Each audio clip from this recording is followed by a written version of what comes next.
जय संविधान, जय भीम, महात्मा गांधी की जय, गोडसे मुर्दाबाद। देखिए, अमेरिका चीन से जो हमारे संबंध हैं, इसके मसले पर जितनी ज्यादा गुत्थी को सुलझने का प्रयास किया जा रहा है, उतनी ज्यादा उलझती जा रही है। और अब ये रहस्य पैदा हो रहे हैं कि आखिर ऐसा हो क्यों रहा है। और अचानक जब से डोनाल्ड ट्रंप राष्ट्रपति बने हैं और जब से ये ऑपरेशन सिंदूर हुआ, उसके पहले पहलगांव की घटना हुई, पूरी चीजें जो भारतवर्ष की जनता सोच रही थी और जो उसको दिखाया जा रहा था, वो बिल्कुल 180 डिग्री बदल गई है। और ऐसा लग रहा है कि रहस्य बढ़ते जा रहे हैं। और ये रहस्य क्या है और इसके पीछे क्या गुत्थियां हैं, आइए आज उसको सुलझाने का प्रयास करते हैं। देखिए, हमको ये बताया गया था जब से माननीय मोदी जी प्रधानमंत्री देश के बने थे कि मोदी जी विश्व गुरु हैं और जिस देश में वो जाते हैं उनका डंका बजता है और वहां के राष्ट्रपति और प्रधानमंत्री उनके सामने लार दरी बिछाए स्वागत के लिए तैयार खड़े रहते हैं। और वहां कुछ ऐसे लोग हमको हिंदुस्तानी दिखते थे जब वो एयरपोर्ट में उतरते थे और इंडियन डायस्पोरा से वो बात करते थे और उसकी पूरी गोदी मीडिया उसकी कवरेज करता था। और हमको ये बताया जाता था कि विश्व के अंदर भारत की छवि मोदी जी के आने के बाद बहुत ज्यादा इंप्रूव हुई है और अब हमारा हर जगह डंका बज रहा है और मोदी जी विश्वगुरु हैं। अच्छा, देश ने मान भी लिया था। तभी देश ने 2014 में मोदी जी को जिताया, 2019 में जिताया। खैर, उसमें बहुत बड़ा योगदान तो जो पुलवामा के अंदर हुआ, हमारे 40 जवानों की शहादत हुई और जिस प्रकार से उस शहादत को भुनाकर चुनाव में भावनात्मक मुद्दे को उठाकर चुनाव जीता गया। लेकिन चुनाव तो चुनाव होता है, भारतीय जनता पार्टी जीती। 2024 में जीत नहीं पाई, लेकिन बैसाखियों के बल पे और चंद्रबाबू नायडू और नीतीश कुमार और चिराग पासवान और एकनाथ शिंदे के बल पे आज मोदी जी देश के प्रधानमंत्री हैं। चाहे अपनी पार्टी के अंदर उन्होंने अपने को इलेक्ट न कराया हो, लेकिन एनडीए के नेता बन गए और प्रधानमंत्री बन गए। चलिए, ये देश की जनता ने माना था कि मोदी जी का डंका पूरे विश्व के अंदर बज रहा।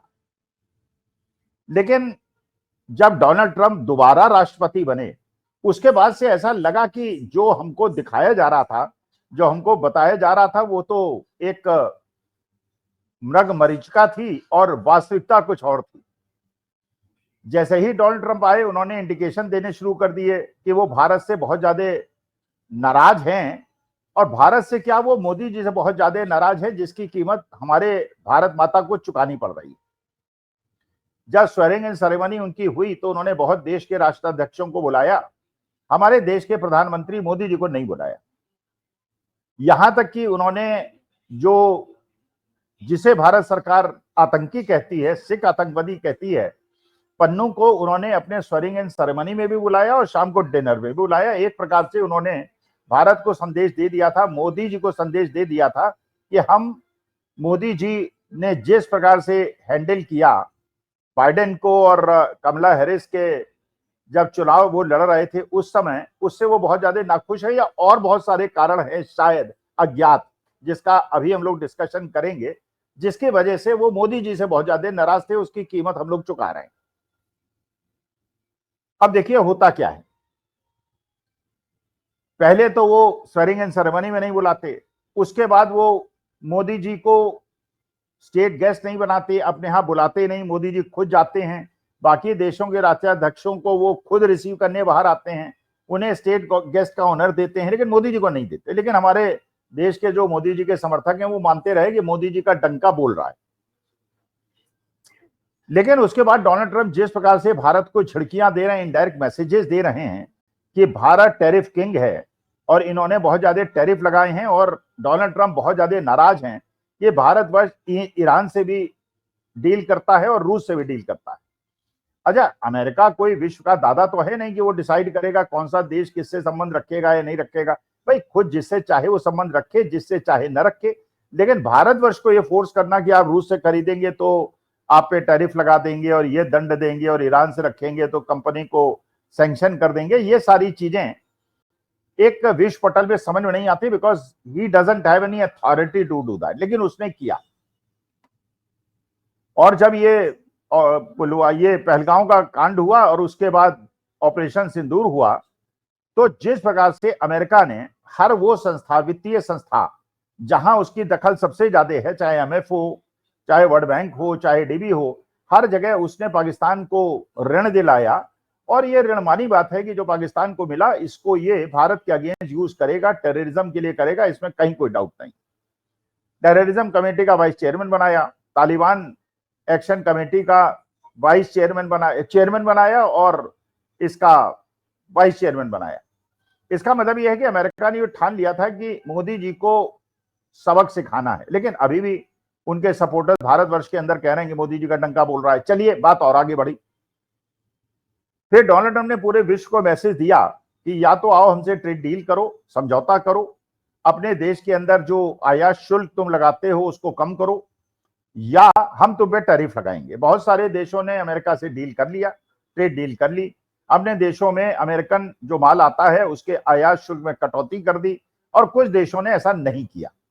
हमारे देश में भी 2-3 महीने से कोशिश हो रही थी। एक राजेश अग्रवाल साहब हैं जो जॉइंट सेक्रेटरी हैं, अमेरिका में जाके ट्रेड डील करने की कोशिश कर रहे थे, लेकिन अमेरिका की शर्तें हमको स्वीकार्य नहीं थी। अमेरिका चाहता था कि उनके जो कृषि उत्पाद हैं और दुग्ध उत्पाद हैं और फल उत्पाद हैं उसको भारतवर्ष इंपोर्ट ड्यूटी कम कर दे, जो शायद हमारे देश के उन्नति के लिए बहुत ज्यादा बाधक होता है, इसलिए उसको स्वीकार करने में कठिनाई थी।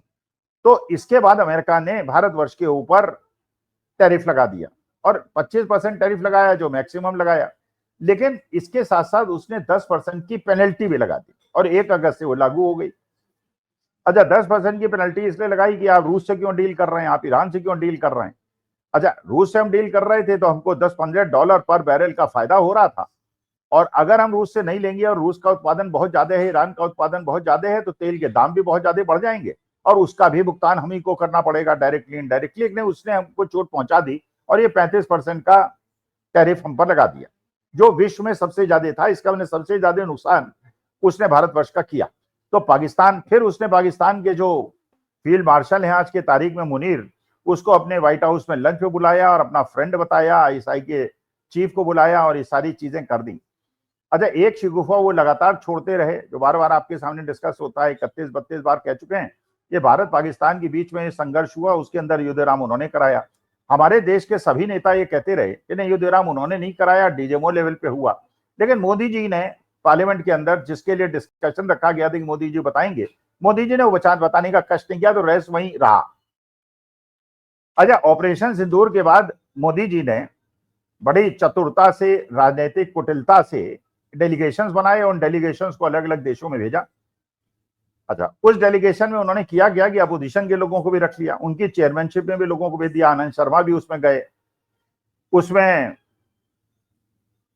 अपने थरूर साहब भी गए और बहुत सलमान खुर्शीद साहब भी गए, मनीष तिवारी साहब भी गए जो कांग्रेस के हैं। और ये सब लोग ऐसे थे जो विदेश विभाग के अनुभवी थे।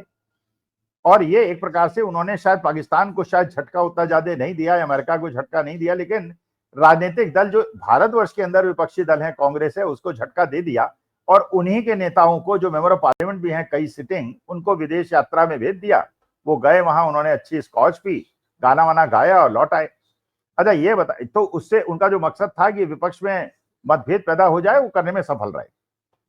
मनीष तिवारी भी कुछ रूखे रूखे नजर आने लगे कांग्रेस से, और भारतीय जनता पार्टी के प्रति उनका रुख नरम हो गया। और जो 50 करोड़ की गर्लफ्रेंड जिनके लिए कहा था मोदी जी ने थरूर साहब के लिए, जो 3-4 बार के मेंबर ऑफ पार्लियामेंट हैं, सिटिंग मेंबर ऑफ पार्लियामेंट हैं, कांग्रेस के हैं, केरला से हैं। केरला वो जगह जहां भारतीय जनता पार्टी को पैर जमाने का मौका नहीं मिला है, और जिनको विदेश मंत्रालय और वित्त और इकोनॉमी और ये सारी चीजों का बहुत ज्यादा ज्ञान है, अचानक वो भी लगा कि कुछ ज्यादा मेहरबान हो रहे हैं भारतीय जनता पार्टी की तरह, और भारतीय जनता पार्टी भी 50 करोड़ की गर्लफ्रेंड वाले मेंबर ऑफ पार्लियामेंट के लिए मेहरबान होने लगे।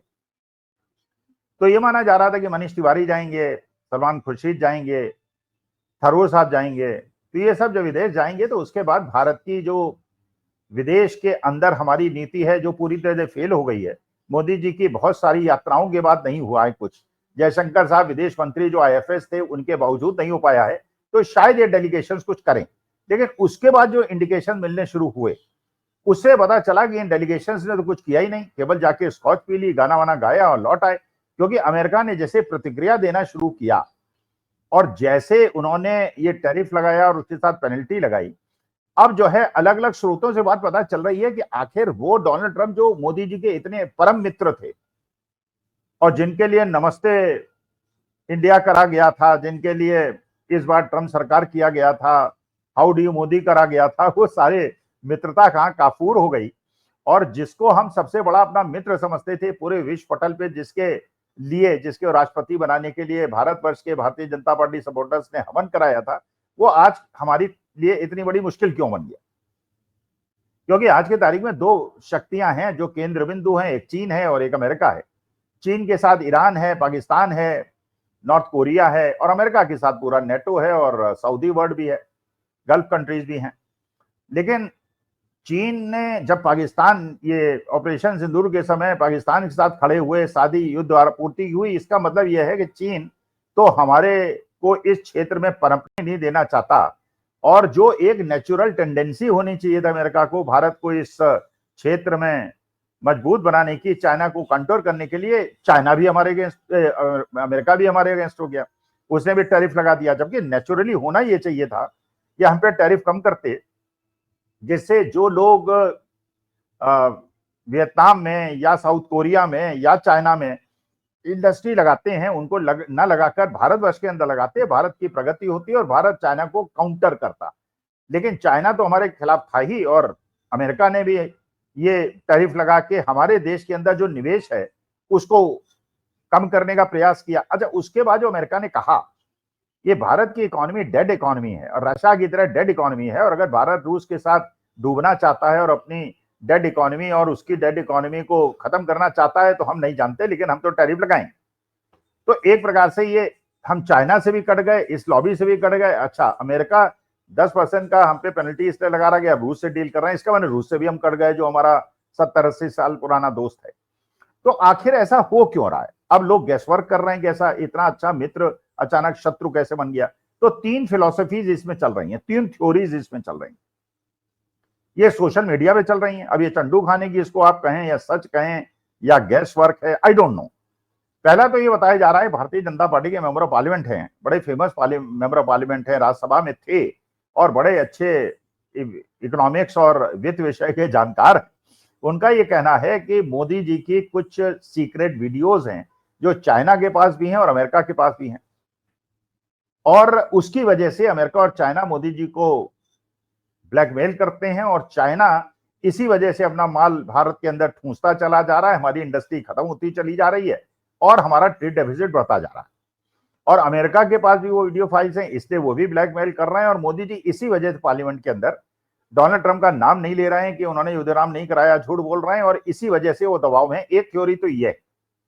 अब ये थ्योरी सही है कि गलत, ये भारतीय जनता पार्टी की जो एक्स एमपी है वो जाने, मैं इसकी कोई विश्वसनीयता का गारंटी नहीं लेता, मैं तो वो बता रहा हूं जो सर्किल में और मार्केट फोर्सेस में चल रहा है। नंबर 1। नंबर 2 ये चल रहा है कि डोनाल्ड ट्रंप एक और रहस्य का उद्घाटन करने वाले हैं कुछ 5-7 दिन के अंदर, जिसमें ये प्रूव करेंगे वो, क्योंकि 32-33 बार वो कह चुके हैं युद्धराम उन्होंने कराया। मोदी ने अपने मंत्रियों से कहलवाया कि युद्धराम उन्होंने नहीं कराया, किसी का हस्तक्षेप नहीं हुआ। जेडी वांस का फोन आया, लेकिन जेडी वांस के 4 फोन आए, फिर उन्होंने कहा कि पाकिस्तान एक बड़ा अटैक करने वाला है। मैंने कहा कि बम का गोला महाबम और पत्थर का गोला, पता नहीं, को डायलॉग अलग जो फिल्मी होते हैं वो बोले, और लेकिन 24 घंटे के बाद युद्धराम हो गया। तो इसका मतलब है कि जेडी वांस ने डोनाल्ड ट्रंप के कहने पे कराया या नहीं कराया, लेकिन ये बात बिल्कुल पक्की है कि अमेरिका, यूएई और एमिरेट्स जो है वो भारत पाकिस्तान के बीच में संघर्ष रोकने की कोशिश कर रहे थे और वो तत्पर थे। तो इसका माने मीडिएशन इफेक्ट तो था और कहीं ना कहीं उसका दबाव था। वरना अगर जो बात मोदी जी ने कही कि घुटने के बल में पाकिस्तान आ गया था और माफी मांग रहा था, उस समय हमने बिना किसी टर्म्स एंड कंडीशन के उनको माफ कर दिया, ये बात समझ में नहीं आती। अच्छा, तीसरा जो एंगल आ रहा है जिस वजह से लोग कह रहे हैं कि भारत वर्ष की ब्लैकमेलिंग हो रही है हर जगह, वो ये है, देखिए 5 आई कंट्रीज हैं। 5 आई कंट्रीज में कनाडा है, न्यूजीलैंड है, ऑस्ट्रेलिया है, यूके है और अमेरिका है। ये लोगों का एक समझौता है 5 आई कंट्रीज का, जिसके तहत वो सूचना तंत्रों का आदान प्रदान करते हैं और इस प्रकार जो विजिलेंस करते हैं इंफॉर्मेशन टेक्नोलॉजी के थ्रू उसको बताते हैं। तो कनाडा का ये कहना है कि उसके एक नागरिक थे, कैनेडियन नागरिक थे निज्जर, जिसकी हत्या हो गई थी। और कनाडा के अंदर जो पन्नू, जिनको अपने स्वेरिंग इन सेरेमनी और डिनर पे बुलाया था डोनाल्ड ट्रंप ने, उसके ऊपर मर्डर अटैक हुआ था। तो उनका ये कहना, I don't know whether it is true और नॉट। और हमारे देश ने, हमारी बात है कि हमारी देश की सरकार ने उसको अवॉइड किया है, आपको मना किया है कि ऐसा नहीं है। लेकिन उनके बाद वो ये कहते हैं कि जो ये मर्डर्स हुए हैं और ये अटेम्प्ट टू मर्डर हुआ है, इसके अंदर भारत का हाथ है। और काफी नेटवर्क उन्होंने शायद ढूंढ लिया और 5 कंट्रीज ने भी ये महसूस किया है कि भारतवर्ष दूसरे देशों में दूसरे देशों के नागरिकों को मारने का प्रयास करता है। ये उनका आरोप है, मेरे ख्याल से गलत होगा लेकिन आरोप है, एक एंगल ये जाता है।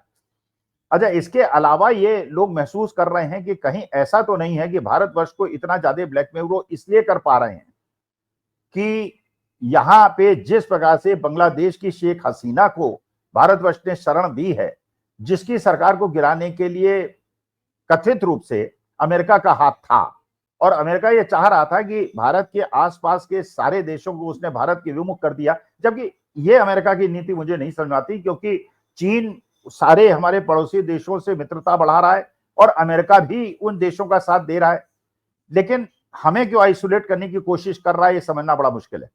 अच्छा, पाकिस्तान बड़ी एडवांटेजेस पोजीशन पे है, वरना होता क्या है कि जो चीन के साथ है वो अमेरिका के साथ नहीं है, जो अमेरिका के साथ है वो चीन के साथ नहीं। पाकिस्तान को अमेरिका व्हाइट हाउस में भी खाना खिला रहे हैं और चीन भी उनका परम मित्र है, सारे युद्ध सामग्री दे रहे हैं। हम ना चीन के साथ हैं, ना पाकिस्तान के साथ, अमेरिका के साथ है, ना रूस के साथ है, हमारे साथ कोई नहीं है। तो एक प्रश्न ये भी उठ रहा है कि जो बताया जा रहा था कि हमारा विश्व में डंका बोल रहा है, तो किस पार्ट में डंका बोल रहा है, वो कौन सा देश आ रही है? जो 50 करोड़ की गर्लफ्रेंड ये डेलीगेशन लेके गए थे और विदेश में जाके इन्होंने हमारी चीजें बताने का प्रयास किया था, उसके ही बाद से ये डोनाल्ड ट्रंप ने जो कठोर कदम उठाने शुरू किए और भारत को चेतावनी देनी शुरू की है, तो ये भी सोचने की बात है कि वहां पे ये 50 करोड़ की गर्लफ्रेंड वाले एमपी जो आजकल भारतीय जनता पार्टी के लिए बहुत ज्यादा सॉफ्ट हो रहे हैं, ये क्या कांड करके आए हैं जिसकी वजह से भारतवर्ष की ये दुर्दशा हो रही है। देश की जनता को जानने का अधिकार है। मैं कोई आरोप नहीं लगा रहा हूं, मैं किसी प्रकार का कोई आक्षेप नहीं लगा रहा हूं, मैं केवल जानना चाहता हूं कि भारतवर्ष के साथ इस प्रकार का व्यवहार जो आश्चर्यजनक है, अमेरिका क्यों कर रहा है? चीन करेगा, हमें पता है वो करेगा, लेकिन रूस से विमुख करके अमेरिका एक चीन के बगल में बैठे हुए बड़े राष्ट्र को कमजोर करने का प्रयास कर रहा है, ये किसी की भी समझ से परे है। नमस्कार, धन्यवाद, अपना।